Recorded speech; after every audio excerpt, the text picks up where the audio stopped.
Chapter 10. Noor sickened in a voice as loud as she could muster. Stop! Stop right there! Afrin, come here! Our mother had given Noor her name, which in my opinion was the most beautiful of all the names in the world. Noor, the light of that guides the world. She had known even then that, as the eldest child, Noor would be the light that led us forth.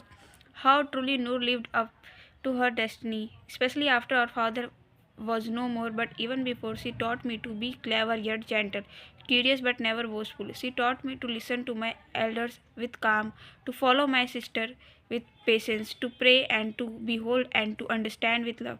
She also taught me to have faith in myself and that a willful, strong mind is the greatest weapon in the darkest of the time. When the other schoolgirls cast me out, she refused to go out up to them and order them to include me. She taught me to go up to them on my own, to introduce myself and smile kindly, requesting sweetly to let me be in their company as she watched from afar. Where Afrin would go and fight for me, Noor would encourage me to fight for myself. Where Afrin was ready to destroy the source of anything that caused me problem, Noor would Noor would hold my hand and help me navigate those problems. Where Afrin was furious, Noor was calm. And in the face of this storm, Noor was once again there with her light. In a quick move, she pulled me by the arm as I stumbled forward, pressing us towards Afrin. Noor pushed both of us behind herself, and we huddled together, clutching each other's arms and standing wrapped in attention. There could have been about 50 men in front of us at some point, their faces blurred into one another, and they become a nameless, shapeless mass who had come to destroy me and my family. It seemed as if my entire life as a woman had led up to this moment when my life, my integrity, my very soul would be threatened by a bunch of men beyond control. I looked into the eyes of these men who were about to change my life. Simply by their very presence, their eyes seemed heated yet empty, driven by the only one purpose to maim, finish, destroy. I doubted any of them were evil people. I am sure I would have crossed at least some of them on the street in the past, and they would have respectfully lowered their eyes. I am sure these men had families, wives, children, sisters, parents, people in their life whom they would die or kill for just as I would. They surrounded us and slowly closed in, now just several feet away, holding up their burning torches. It was as if I could see the end of my life through their light. It cast sinister shadow even in the darkness, and I wondered what they would do to us, burn us alive or cut us up. It could not be as easy as that. My childhood flashed through my mind, and I realized it was the happiest time of my life. With my sister, our father telling us stories, I had a fleeting thought of Charles, his blond hair, his sparkling smile. The man at the head of the mob stepped forward. He had dark black eyes, a moustache, and a sword that he proudly wielded. He might have seemed bigger than each of us, but together all three of us formed a chain that I could see brought hesitation in his eyes. The ground behind him made impatient noise. In that moment, I doubted that we would get out of there alive, and the second I accepted my fear, it disappeared. He pointed the sword at us, bringing its tip to Noor's neck. I heard her catch her breath. Please, she started. We just go lost. We have nothing to do with this fight. Afrin and I nodded, joining our hands together. Get them. They have also taken our women. We must get them back at them. Someone shouted from the crowd, and Noor shook her head wildly. We mimicked her. No, we are not. We are not Muslim. Check it, check it. Noor thrust out her arm to show them the missing tattoo of the name. We did the same. You are not Hindu, the man snarled. No, no Hindu woman would be stupid enough to come out right now. We announced it everywhere. We are Parsi. We are Parsi. Look, we promise we are Parsi. At first, I thought she was holding out to the end of her sari to them, and I didn't understand. Did she want to show them that Parsi tied their sari in a different way? I doubted this man would identify the subtitles, but then I realized it was not the end of her sari had held, but our kusti, see scarred girdle we tied around our waist. I could see the man staring spectacly at it, causing more panic on Noor's face. She suddenly seemed to have an idea and thrust the pendant towards them, the one we all wore around our necks, on which was carved a stunning image of the flower, the force of life and the light that propelled us forward, that watched over us. The pendants that our father had given to all of us when our mother died, the pendant we never took off. I prayed that Parsi inscription on our person, our father's script, and mother's blessing would work. I too held up mine to show them, and the man peered at it. I turned to Afreen, but she stood frozen next to it. I took mine off. She suddenly blankly before the Hindu wedding. I froze in horror as suspicion looked over the man's face again. I stepped in front of the Afreen, holding open my arms. They would have to kill me to get her. She is our sister, Noor pleaded. Please believe us. She is our sister. Her name is Afreen. We are mistresses from up on the hotel. She is married to a Hindu, Rajput. Ask your people. They would know him. He is a Rajput. She is his wife. She is a Hindu too. Will you discredit one of your own? Someone muttered something in the crowd, but I didn't quite catch it. Rajput? Somebody asked again. And we exclaimed affirmations, repeating Parsi like an insane chant. Finally, the man at the head of the crowd nodded. The others at the back shifted uneasily, unhappy at his decision. Outside is no place for women right now, he said. Immediately, we covered our heads with the edge of our sari, tightly gripping each other's hand while rushing off the street, further and further into the alleys in case some of men came to look for us on their own way. We kept moving until we were in the space between two houses, hidden, effective, gasping and crying, thanking the Lord that He had spared us, that He had let us alive. Noor grabbed both of our hands, kissing them, telling Afreen how foolish she had been. I never wanted to get both of you in danger, Afreen replied tearfully. We heard more noise and felt quiet instantly. There was another group of men out on the street, this time a Muslim mob, also chanting, also smashing out to destroy the Hindu neighborhoods. But we were well hidden, staying quiet until they had walked on. As the man lit more things on fire, the Hindus destroyed Muslim street, and the Muslim destroyed Hindu street. Afreen turned to us, tear in her eyes. Do you see what's happening here? I can't fight Ratan. If they see him, they will kill him. She shook her head helplessly, her face agonized. There really was no way for us to do anything right now. It pained me to see Afreen. Where were the police now? They always seemed to be there to drive away the Indians from the mall. So why were not they here now, controlling the mobs? Rooted to the spot. I looked up, turning to the Lord, hoping to be guided, to be told what to do. But any step we took, it seemed we would lose something. We waited there in the darkness for minutes, hours. It was hard to say until all noise has subsided. The mobs had likely decided to march toward the neighboring village.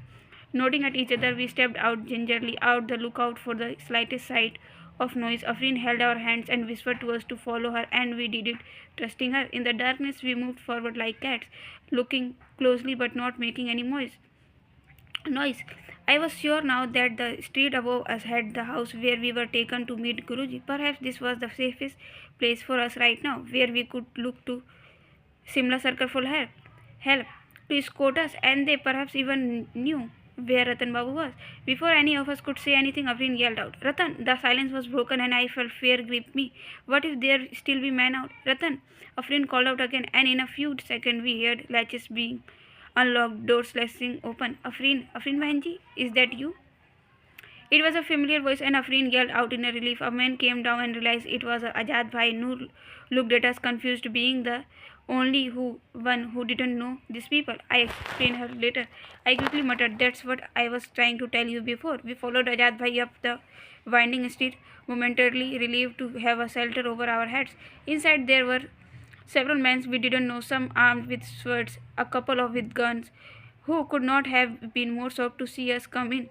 Ajad Bhai led us into another room, asking us to sit on the charpais kept there, handing out blankets. He lit more torches and warmed the presence of so many others, and the locks on the inside of the house finally relieved the tension I had harbored since stepping out of the hotel. We had been out for only a few hours, but it felt like weeks. Afreen started.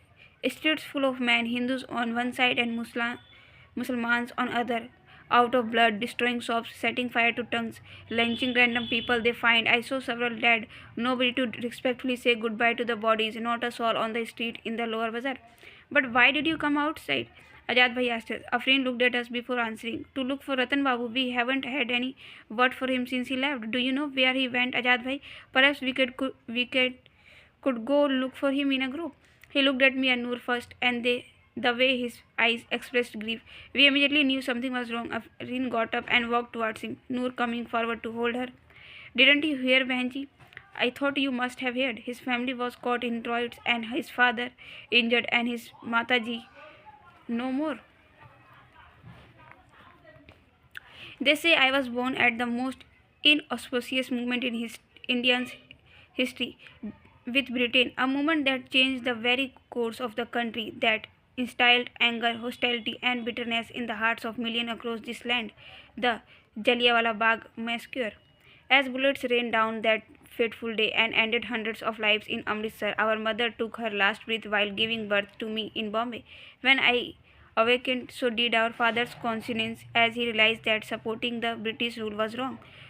Shockwaves run across India, and Noor says she remembers those days clearly. As a motherless child, I wailed all day, wailing for a family that could never be, wailing over our father's broken dream, his punctured faith. Our relatives failed about to take care of us, as my father remained in shock over the next few days, unable to accept what had happened.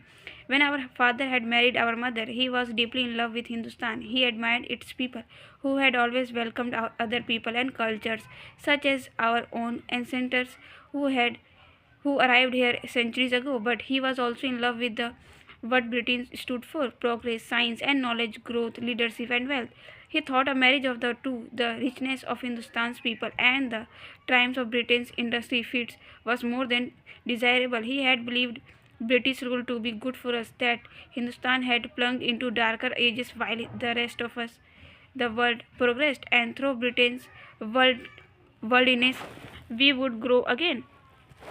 Significantly, he felt that Parsi, with their worldliness, thriftiness, and strong sense of culture, would lead the way of such modernism, for we were and always had been the bridge between the East and the West, having the best of both worlds in our minds and heart. He hosted British officers and their wives, perching friendship and camera camaraderie, setting up dialogues and conference where there was a deadlock, suggesting innovative solutions to make progress. But after the day of my birth, the same day as the Jallianwala Bagh massacre, our father saw the British Raj for what it was and spent months trying to understand what he could do. Finally deciding to act, not just for now, but also for the past. He spent the rest of his life making up for his delusion, for his hope in the British rule, and fought them with all that he had. This brush with death brought us closer, and Afrin and I confessed everything to Noor, and she heard us with patience and alarm, saying nothing, only listening. Numbness and anger carried us all as they burnt Ratan's Babu mother at the cremation ground in Kalka. Once the riots subsided, we mourned her with all of their relatives who had all arrived in Shimla to celebrate the beginning of new life and instead had to return home with death. From what we knew so far, 7 people had died that night, some used in the violence of riots. Why take away the life of this mother who had been nothing but happy for her son, who had come to bless him and his future wife with all she had? Why punish Ratan Babu in this way, a sincere, passionate, loving son who wanted nothing more than to bring justice in this world, to make the lives of others better? Why did the Lord have such a terrible fate for my sister, who was so close to happiness she had always desired, but instead had to wear her white wedding saree to a cremation? It was hard to digest this cruel twist of fate, to settle the sorrow in my heart. I heard the others say that she was only paying for her deeds, that one's karma does not allow a person to go on any other's path except the one chosen for them, that we all must bear the fruits of our past lives and atone for our sins. It hit me that tragedy and loss would continue to haunt us till the day we die, that there would be no respite, no escape from grief. Suddenly, my dreams of going to America, acting of the movies of Hollywood, didn't seem as glamorous anymore. How foolish and innocent I had been to imagine that life could be so easy. We had lost our mother, our father, our home, and were on the course of losing the hotel, our last remaining memory of home and togetherness. The talkies were a world away from our world, luring me in with impossible dreams, shining lights, fashionable costumes, and the promise of fame. But what was right in front of me was real, and perhaps this was the true meaning of life. Perhaps I must face everything, feel every emotion. There should not be any To escape sadness and sorrow, loss and death, trials and tribulations would be to escape life itself. Ratan Babu, struck with grief, followed all the rituals as he was told to almost mechanically. I heard some of his family call Afrin a bad omen that had brought this ill luck upon his family, but he shut that down quickly by telling them clearly that he didn't believe in such things. While we were still at the cremation ground, I spotted more members of the Shimla circle, Sood, Ajad Bhai, Dr. Banerjee, and finally Guruji, who came and stood next to us. I had never seen Guruji outside before, and I wondered how much the British knew about him, and if he should have stayed hidden. He was wearing his classic white khadi dhoti and kurta, exuding power and magnificence, his eyes looking much farther into the future than mine could ever do. He nodded at us briefly, taking his time to look at Noor before folding his hands in the direction of fire, saying a prayer under his breath. Ratan Babu came and touched his feet in greeting, and Guruji patted him on the back. When Sood came and stood by us, I saw Ratan Babu stiffen and give Sood an accusing look. So, what about the guns now? You went in their pursuit. What will you do with them? My mother is a dead. Sood kept a hand on Ratan Babu's shoulder, pulling him closer. They kidnapped that Hindu girl. What could one expect? But don't worry, we will have our revenge. Your mother's death will not go unpunished, he murmured. Why didn't they stop the riots? Ratan Babu asked Guruji, pain in his voice. They knew that there was a animosity between the Hindus and Muslims in town. Why didn't they do something? They had all the power, and yet. Guruji held Ratan Babu by the shoulders before taking his face in his hands. He looked Ratan Babu in the eyes and then at three of us, as if about to tell us a secret that only we would be privy to. Let's talk, Guruji said. I met your father almost 15 years ago, Guruji began. Once we had all settled in hotel, he looked at the three of us. At the time, there was nothing common between us except the rage that bubbled within us. The moment they fired in Jallianwala Bagh, I, like your father, knew that my life would amount of nothing if I did not spend in pursuit of justice. But that was our only point of commonality. Your father was a rich businessman with his finger in my dreads. He had power, money, servants that ran around him, eager to do his bidding. Most of all, he had the ears of British, who respected him because he was a rich man. Unlike me, all I had were big dreams and ideas. He handed us a photograph, and I stared at it, too stunned to look away. It was our father, looking very formal in a western suit and glasses, standing next to Guruji, who looked so much younger. Guruji had all his hair and looked lean, tall, and haggard in a thin kurta. They stood arm in arm. You both had met? Noor asked, holding the photograph, unwilling to let go of it, her eyes transfixed. Not just him, but his whole machinery. Prakash, his young secretary, excellent boy, Ravi, a brilliant strategist. I have to say, you all were too young at the time, and you were a woman. There was no question of your involvement. This picture was taken shortly after your father and I met. We spent the next 4 years planning and fighting for the Vidyut group, a bunch of young men who had come together because they had had enough of Britain tyranny and wanted to take our land back by force. The group never worked out and disbanded within a few months. We fought amongst ourselves too much, but I had learned from it. And the Simla Circle is a version of the steps I took with your father. Eventually, your father left to pursue other goals. He felt that we were not making much progress and he wanted results faster. He started giving money to armed rebellions, funding robberies of British treasuries, and destroying colony symbols. At that time, I believed his actions to be too aggressive. If things went wrong, my poverty would ensure that I would be hanged first. He could shield himself with money, but now I realize that he had been right. Bold steps must be taken if we are to find freedom, and so the viceroy must be killed. Pin drop silence followed Guruji pronouncement, so silent that I could even hear the small ripples the chai made in my cup. The setting sun cast golden hues through the windows in the salon where we sat. Birds chirped outside, happy to see the end of the storm. Apart from the occasional noise of the servants working outside, the salon was quiet. The viceroys must be killed, No repeated. You must be out of your mind. No need to appear so spectacle. It is by no means an original idea. For decades, people like me have been trying their hand at the ultimate kill, to bring down that one man that would overthrow the Raj once and for all. In Calcutta, not a day passed when a British official was not made a target, and they deserve it well and truly.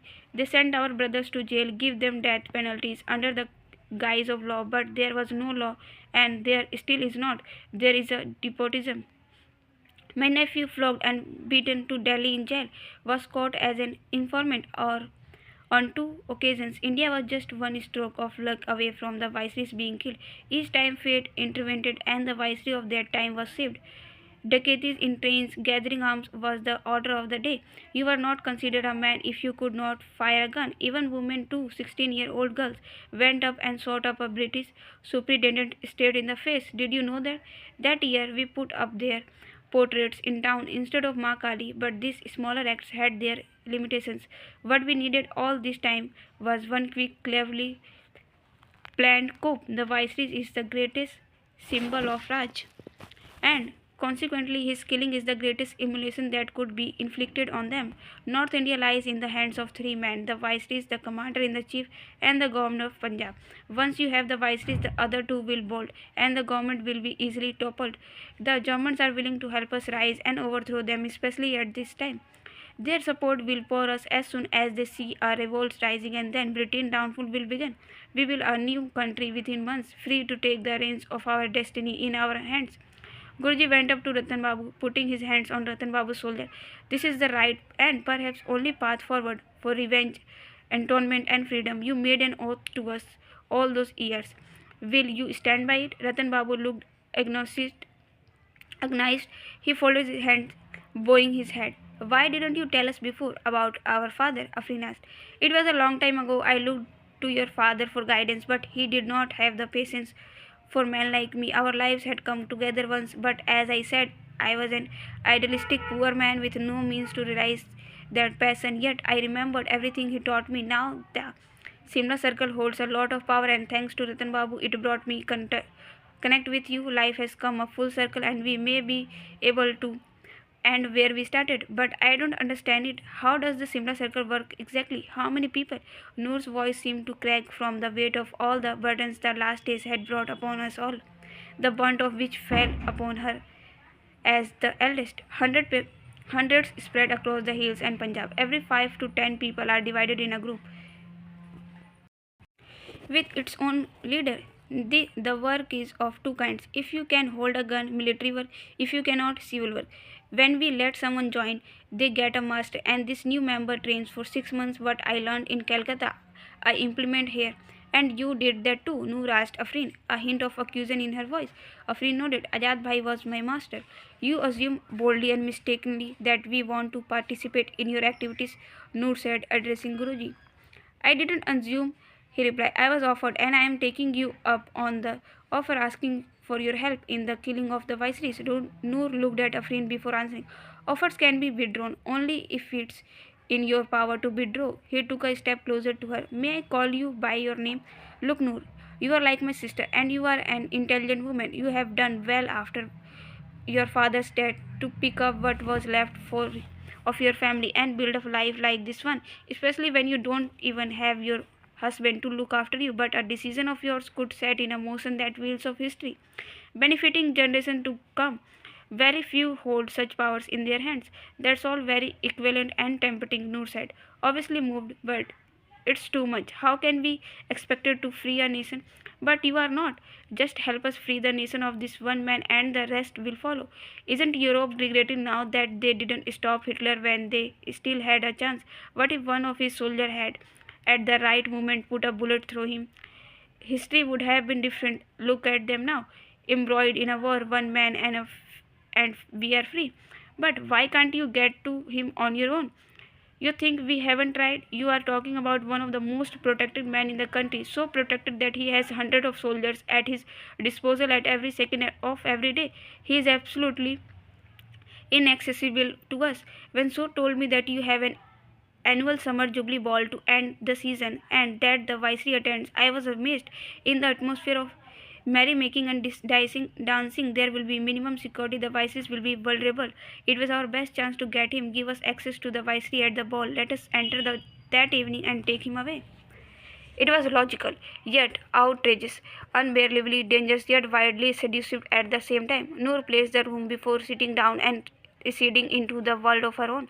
Her face betrayed a struggle. I had spent so much of my life forming opinions based on what Noor thought that I waited to hear what she had to say, even as my mind raced wild with responsibilities of what was being discussed. There another reason. Guruji continued. The British men are not saying it openly, but they will escape except the Muslim League demands. In fact, they are feeding it. They will divide more and more of our land between Hindus and Muslims. We will be used against each other so that they can strengthen themselves. Even if the British leave, they will leave us with a huge wound to make sure we are not capable of standing up to them or anybody else ever again. To get our independence on our own terms also means avoiding the division of our land, our people, our very hearts. If what you decide today can prevent the separation of brother from brother, you should not doubt what you ought to do. It's not easy, Noor said. The right path is never easy, but I am sure we can make this happen. And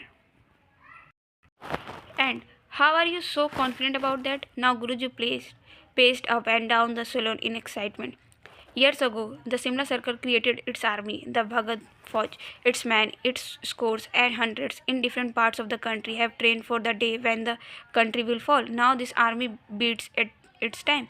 Once we can bring the body of the vices to the Bhagat Fauj at the borders of Kalka, they will march into town and the revolution will spread. In Delhi, Bombay, Lahore, it is our job to form the secret resistance that will topple the government. It is the Bhagat Fauj to defend it. Lines of communication will be destroyed. Telegram and telephone offices will be seized with the vices that the Indians in the service would have to follow our commands. Our people in Delhi will pursue the British administration to decide either the British leave India voluntarily, portraying the vice's death as an accident, or we send the news of the British government in India having fallen to the international press and Britain is humiliated in the midst of war. Then they will either try to tighten their hold here and risk being seen as fascist, the very people they are trying to fight, or they will try to reach out to us with a compromise and agree to leave. If they make a wrong move, the Germans will do all they can to milk the situation. And what will prevent India from being divided? There will be no time for the British to pander to the Muslim League, Guruji said. They will have to draw up a quick exit plan, and once they have left, we can renegotiate the Muslim League's demands within the country. We can take the vote of the people, see what they want. Ratan Babu has lost his mother today, Guruji said, walking up to him. Think how many mothers will lose their sons, how many families will be ripped about if the country is divided between Hindu Muslim. If we are act now, there will be a new government of a free India, a beautiful India where everybody is equal and respected, a government formed by us, its own people, where the land is for everyone, Hindu, Muslims, Parsi. Centuries ago, your ancestors found refuge in this land. What would have happened if this land was not there for you? Think of your father, think of what he did all those years ago. Think of how your home was taken away from you. Noor had a faraway look in her eyes. I know that. In the end, all she thought about us was us. She had taken the curse of her in-laws when she had left them to take care of us. She had given up her life so that we could live ours. But perhaps Guruji's idea was too powerful to ignore. Guruji came and stood in front of her, bending to look eye to eye. This is what history is made of, girl. Made of, girl. It's how revolutions are started, from an idea that turns into a tide that sweeps the land. But one must think beyond oneself, beyond the immediate. Let us lead the vices away and kill him. We will protect you, help you escape, and hide for as long as it takes. Guruji sat down and we continued with our tea, none of us talking. What he had suggested was so bold and preposterous that it was hard to consider it as a possibility. If we gave Guruji the viceroy at the Samaj Jubilee Ball, we would have to run, escape, give our life as we knew it, and hide until the freedom he promised finally arrived. I was sure that Noor wanted this freedom as much as a friend, and I did. She too wanted to continue our father's work and fulfill his unfinished purpose. So when Afreen nodded, standing next to Ratan Babu, and I, in my innocence, held her hand in affirmation, Noor finally nodded. We knew this day would come, Ratan Babu said. This is what we all sat on, the unfortunate path that leads to freedom. I dared not to say a word. I knew that this moment was significant for it was then that I realized it was time to act, to speak out, to grow up. It was time to leave behind childhood dreams and take my life in my own hands. Guruji smiled. We will plan together. He turned to me. Sudh told me that you are friendly with Mr. Naylor.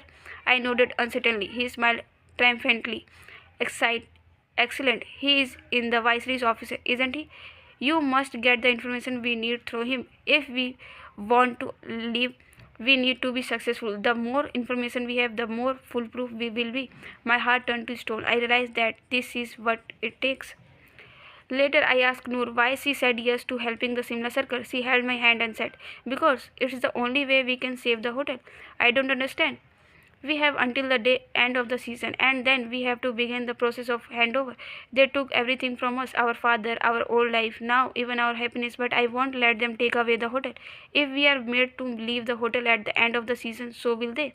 If the plans work out, and if by helping the Simla Circle we can really drive the British away, we can come back and reclaim the hotel, our town, and our home. This is the best hope have for we have of coming home again, and I am not willing to let go of this chance.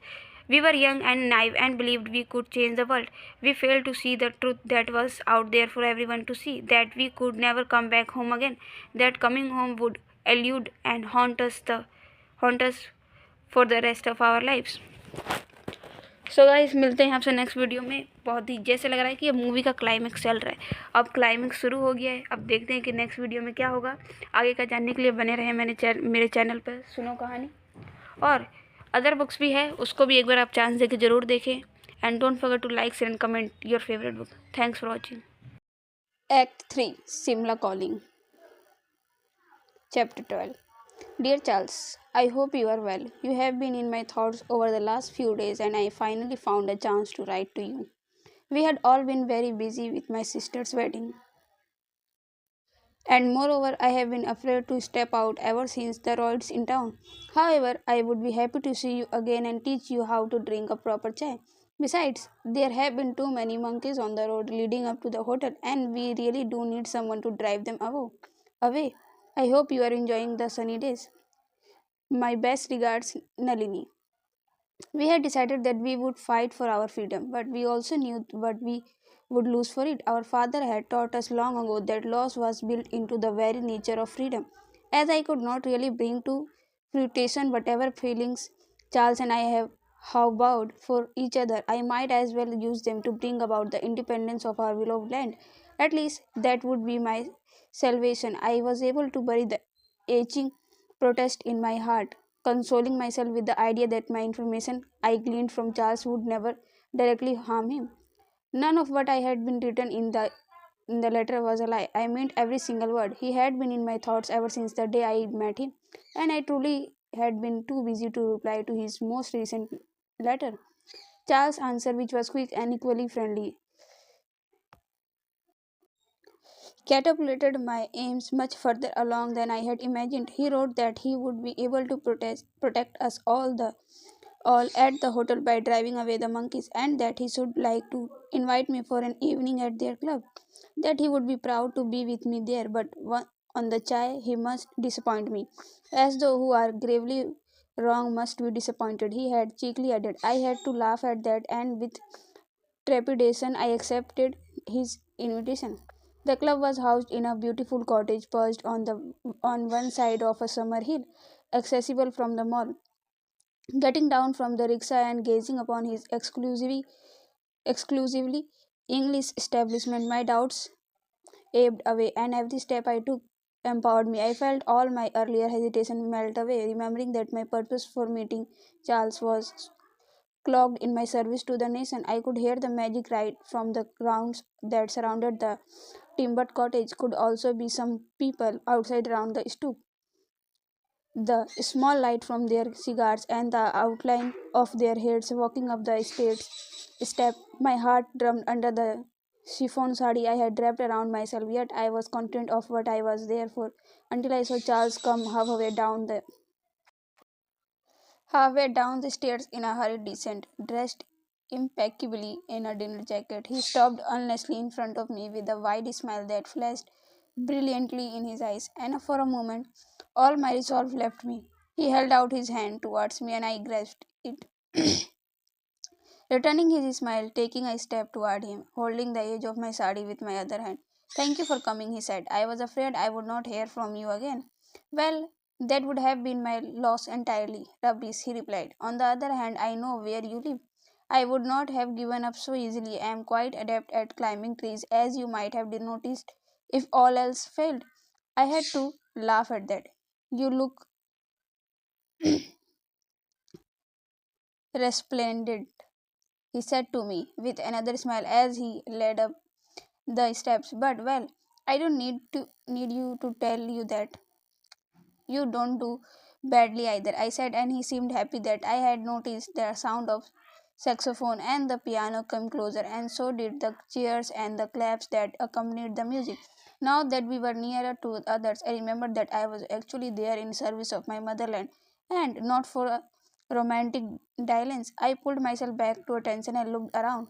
The large room that housed the party was split into two sections. In one there was the band and the people who danced, and in the other, more drinks, conversation, and cigars smoked. The room was ordinarily and lightly decorated, set up precisely so the man would not knock over precious things once drank.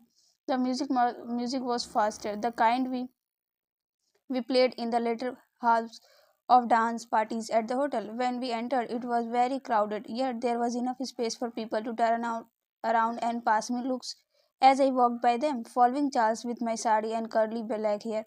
I passed them with a bright smile and was surprised when some people smiled back. I felt taller than I was, feeling all my sari's grace and beauty on my person.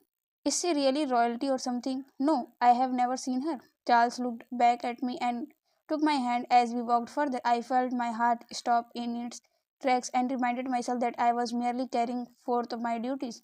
So much of my focus went into ignoring the drumming of my heart that I didn't realize who stood in front of me until I was face to face with a man who commanded our lives.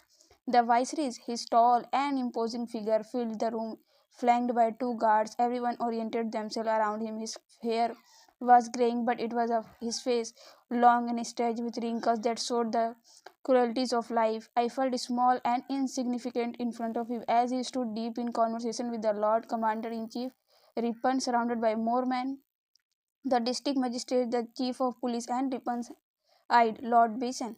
Charles smiled at me, waiting for them to finish their conversation, finding an appropriate opening. He introduced me to the others. Some weeks ago, I would not dare dream about such a moment, but now my imagination ran wild, eager for snips of information I could pick up and report back.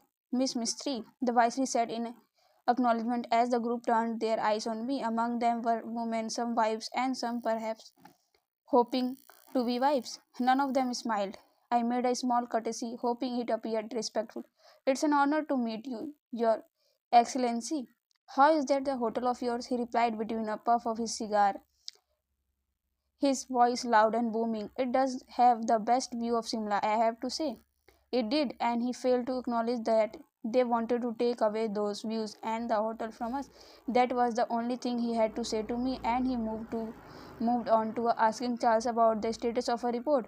Lord Commander Ripon and Lord Beeson, however, held their attention. Nasty business the other day at the hotel, Lord Ripon said, handing me a glass of champagne. I was grateful for it. I needed to do something with my hands. Yes, indeed, I said. And also a few days ago, the riots around town, very nasty business.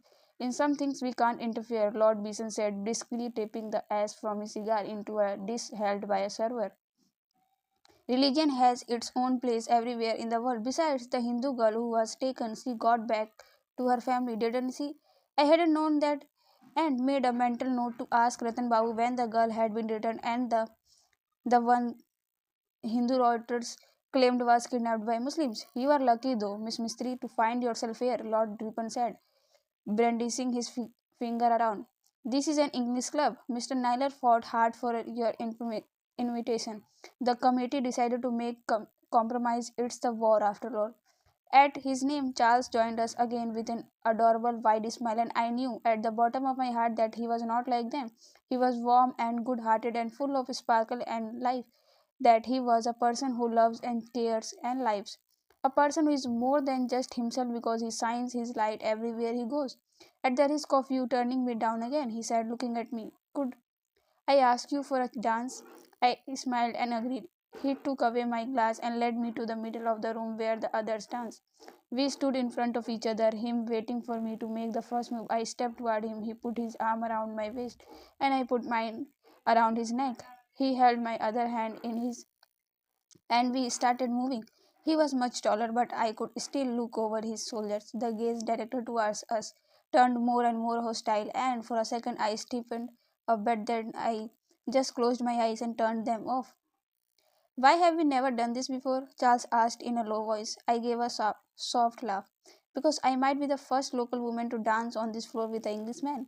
He gave a small shrug, as small as he could manage while still dancing. I don't know about that, but you are most stunning, the most intelligent, the most unique. Should I go on? I laughed. Depends. What do you want from me? Just to watch you laugh. Honestly, it's like a big burst of sunshine. Flatterer. You don't believe me, do you? What do I have to do to make you believe me? We danced a bit more and then we went to a corner of the room to get some air. The party got more raucous, as did the dance. Women shrieked and giggled as they were lifted in the air and swung around, their dresses flying provocatively. I saw a crowd of them gathered around the viceroy as he stood tall in the center, but then he turned around and made for the exit. Oh no, I remarked, the viceroy is leaving already and disappointing all those women. He likes to take a break at this time of the evening, Charles answered. But the party just began, I pressed further. He has other interests sometimes. Don't repeat it, but he likes his attention, likes to enjoy himself, smoking the good stuff with the ladies. You should bring him some of your premium opium. I think he would enjoy it a lot. Really, the Vices would like it. He has always had a weakness for the good stuff. And is it normal for the Vices to be surrounded by a bunch of simpering? I mean, so many women. Aren't they security concerns? I had seen a couple of guards outside. In a social events like this, it's not a problem, Charles said. Now, getting out of his own cigarette holder, he also needs a break sometime. There are always guards around him, of course, but this is the just the club. And anyway, he has his man Wagner always on his sleeve. Haven't you seen him? For medieval man, at the moment, he is the next room. But may I ask you a question? I cursed myself. I had asked too much and already made him suspicious. I shouldn't have been so greedy about gleaning information on the vice's security detail. Sure, what is it? Do you think your sister would let me see you more? I suppose she would be worried about what it would mean. Charles smiled reassuringly. I would never ever ask to see if you I was not serious about it. You must believe that about me. My grandfather always told me to do the right thing and I would never veer from that. I believed him immediately and another wave of guilt washed over me. I had to ignore all the emotions that was sprang due to his declaration, hope, disappointment, dejection, but most of all disbelief at myself that I was manipulating this honest, kind-hearted man when all he wished me was good. Charles, I'm sorry. I will have to go soon. I have a curfew. He nodded swelling whatever he was going to say and directed me to some food he insisted I have where before leaving. I took a few customary bites, pitying my situation, dwelling on the unfairness of life as I stared at him while he stood next to me. When we finally said goodbye, he ordered me a tonga. I was very glad to see you, he said, as I made to leave, and I looked back at him. His eyes shone, even in the darkness outside, and I gave a small smile, my throat constricted constricted. I turned away before I did something I was not allowed to, barely managed to stop myself from crying. As the tonga made its way home, I clenched my fist, watching Charles retreat, hating myself and the world around me. Suddenly, I saw a dark figure at the turn of the road and popped my head out. What in the world was a lone man doing in the middle of a deserted path in the darkness? To my utter surprise, it was Sood. I told the Tongawala to stop. Mr. Sood, I called out, and he almost jumped. Are you quite all right? Who is it? Sood called out. It's Nalini Mistry from Royal Hotel Simla. Is something wrong? Are you waiting for a ride? You can get in. It's about to rain. He stood frozen for a few seconds and then walked towards the Tonga boarding in. Thank you. I was strand. You guessed it right. Are you going towards town? Yes. What are you doing there? The Tonga was quite small, but he managed to keep some distance from me as he sat on the other side. I had gone out for a walk and lost in my thoughts. Somehow I turned up here. On the hill outside the club? I asked surprised. No, he admitted sleepishly. I was here to trying to have a look, see who is who, when they leave and with whom, trying to confirm some rumors. I smiled with understanding. I was doing much the same. Really? He asked with surprise. How so? Well, I glanced at the Tonga driver, wary of the silence that surrounded us. Sud nodded and insisted we chatted of nonsensical things as we arrived in town. I knew it was inappropriate for us to keep company at this hour. I hoped we would arrive soon. As luck would have it, the Tonga broke down when we were still in town. Sooth got down to help the driver fix it. I too stepped out, walking around the periphery of the street. When I noticed a man sticking some poster in the street ahead of me, I knew this area to be the Muslim neighborhood the Begum Jan lived in, and I could not tear my eyes away from what the man was doing. Why would he put a poster in the middle of the night? I walked back to Sud and said quietly, "You need to see this. I think there is something strange going on." Sud come with me to the edge of the street. We looked at the man from after. "Should we go closer and see what he is putting up?" "No," Mr. Sud said immediately, stepping forward and shielding the man from my view. "It could be very dangerous. I should be accompanying you back home to safety. But can't you tell he is doing something strange? Why would he?" "Miss Mystery, it's best if you stay back." I had to find out what was going on. I sidestepped Sooth and walked swiftly towards this man. "Hey you!" I yelled. "What are you doing?" The man threw me a stricken look and flung the poster still in his hand. In that moment I caught a glimpse of his face, his turban, and a beard. Wait, what are you?" The man ran to the other end of the street. I rushed after him, but Sooth caught up to me and stopped me, and the man was able to free. I walked over to the wall. The man had stuck the same poster several times over. On a closer look, "Save your Hindu brothers." The writing on the poster said, "From their stepbrothers." Were the poster another way to refresh the memories of the recent clashes between Hindu and Muslim men? "We must take this down," I said, turning to Sud as I pulled them off the wall. "It's getting very late for you, Miss Mystery. Help me get those," I said, pointing to a few posters that were too high for me to reach. With shrieking hands, Sud tore them. "But what of the man? What if he stuck the hateful poster on the other walls too?" Once the Tonga was fixed, we decided that I would go back to the hotel while Sud would stay and look for the man. All the way back, my thoughts were occupied. The man and his poster had made it clear that people were unknowingly stirring discontent between Hindus and Muslims. Perhaps this was a doing of British. I remember Lord Bison's words, "We don't interfere." But what if they did? If we fought each other, there would be no time to fight the British. Did they sow conflict and they then retreat? It was a discomforting thought, but I could fully imagine them to play such a game. Entering the gates of the hotel, I was happy to walk across the familiar grounds. Guruji instructions were clear. The Simla circle must plan our every move every second of the day of the ball. Late night meetings were organized at the hotel so that Guruji and his Sud could pass along the Simla circle orders to my sisters. Ratan Babu and me, in turn, we gave them any information we had gained. The first time Guruji arrived, Kusali ji, who, by then knew something was going on, looked at Guruji with suspicion and accusation. But when Noor explained that Guruji was an old friend of our father's, relief broke on Kusaliji's face and he touched Guruji's feet. "You looked familiar, Sahib." Although I could not say how, "I must have seen you somewhere with Mistri Sahib." Guruji laughed, placing a hand on Khushaliji's head. Indeed, you must have thought, though I am afraid we looked a lot younger back then." "We would love to see that photograph again, Guruji." Khushali, bring around the tea. "Who will at the ball?" Guruji asked once we had all settled in the salon. Noor took out a list. Among the big names, Lord Beeson, Lord Commander Rippons died. "That's the problem. He is unlikable man, and unfortunately very sharp." "I concur," a friend said. "He can be handled though," Sooth said lazily. I was impressed by his confidence and wondered what his life story might have been like that made him think and act so. He was always so sure, so confident, yet he spoke very little. I wondered if I could be like him, smart and outspoken, quiet and mysterious. Guruji went on. "What's interesting is that Beeson does not like the Viceroys. He was always against the Viceroy's appointment and hand to heart. I would say Beeson's up to something nasty. It would not be a pity if he accidentally got shot as well." "Who else?" I didn't know if Guruji was joking or not, and looked at Noor, who maintained a straight face. "The Viceroys, of course." "Well, obviously, the man had fought tooth and nails for his position. He's ruthless, does not forgive anyone who stands in his way. Don't feel too bad about taking him out."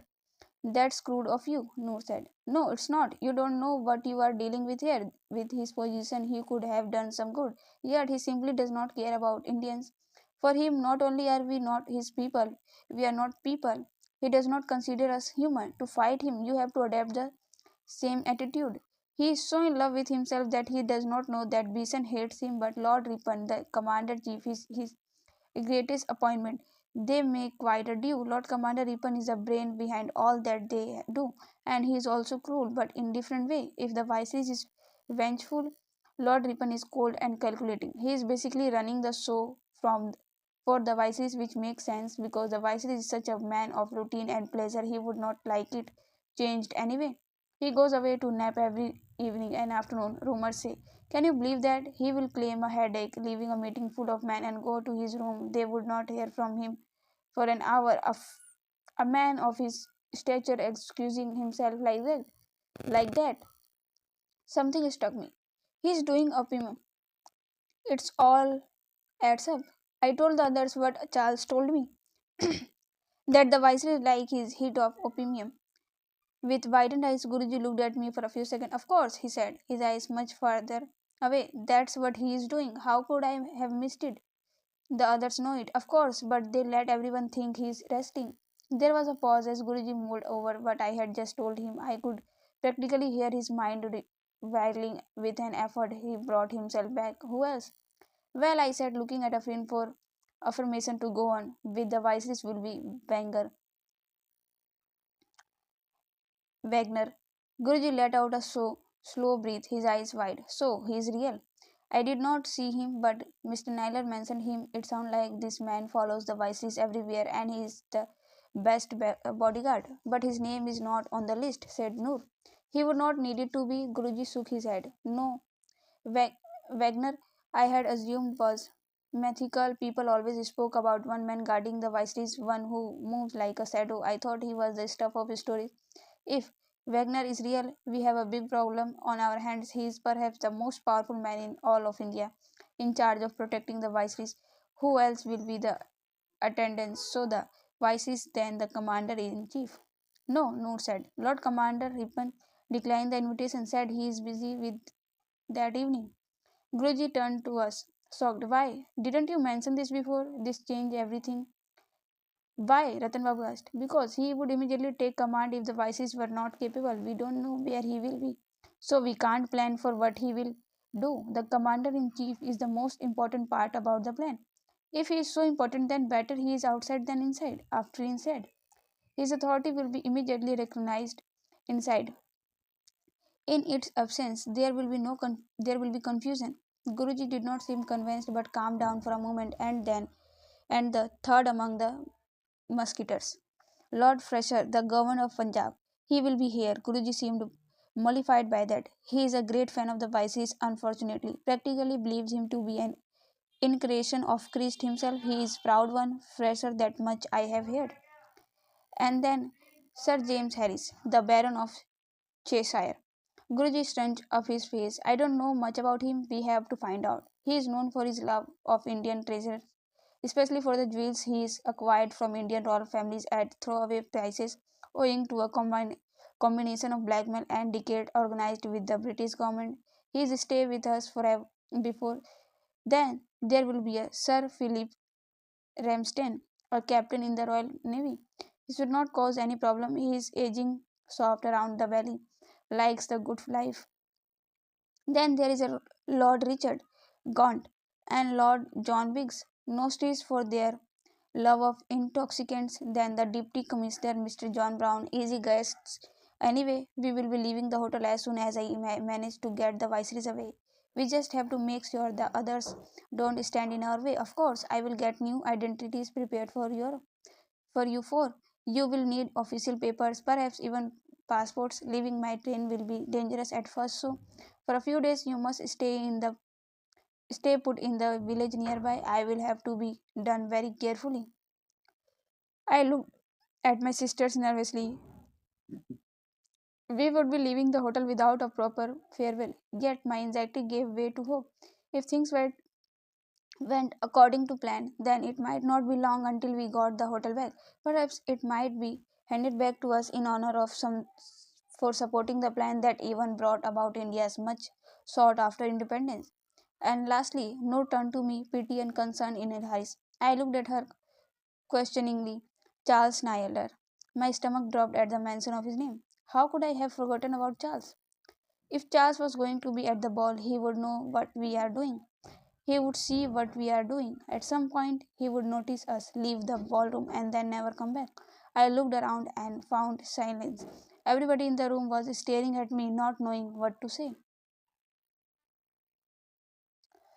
So guys, तो यहाँ पे हमारी ये वाली video ख़त्म होती है। अब जैसे कि प्लान तो बन गया है क्या क्या करना है, बट नलिनी अभी भी कंफ्यूजन में है कि चार्ल्स तो भाई जान जाएगा क्योंकि उसे पता है होटल्स के सारे दरवाजे, सारे मतलब होटल की सारी चीज़ें पता है। अब वो नोटिस तो ज़रूर करेगा जब तीनों बहनें ही अचानक से गायब हो जाएंगी। तो देखते हैं क्या होगा, बट ये तो फिर भी चलो कुछ नहीं है, नोटिस करेगा। बट नलिनी के अंदर जो कंफ्यूजन है उसके लिए वो उससे भी ज़्यादा है, क्योंकि एक तरफ वो अपने देश के लिए लड़ रही है और फिर दिल से भी लड़ रही है। तो ये दो लड़ाई वो कैसे जीतती है देखते हैं। कि जैसा भी हमने पढ़ा जब वो डांस वगैरह कर रहे थे वो लोग, तो for a moment she forgot that she was a Indian woman and she is fighting for our land. और उसको काम मिला है कि पता लगाए कि क्या क्या इन्फॉर्मेशन होती है, और वो स्पेशली इसलिए भी गई थी ताकि वाइसरीज की कुछ चीज़ें नोटिस कर पाए, वो कितने लोगों के साथ आता है, उसके आसपास कौन रहता है। बट वो भूल गई थी कुछ समय के लिए, और उसके बाद जब उसको याद आया तो फिर फटाफट वो चली गई क्योंकि उसका तो काम हो चुका था। तो देखते हैं आगे क्या होता है। मिलेंगे आपसे नेक्स्ट वीडियो में। Thanks for watching and please comment your favourite book and don't forget to like and subscribe.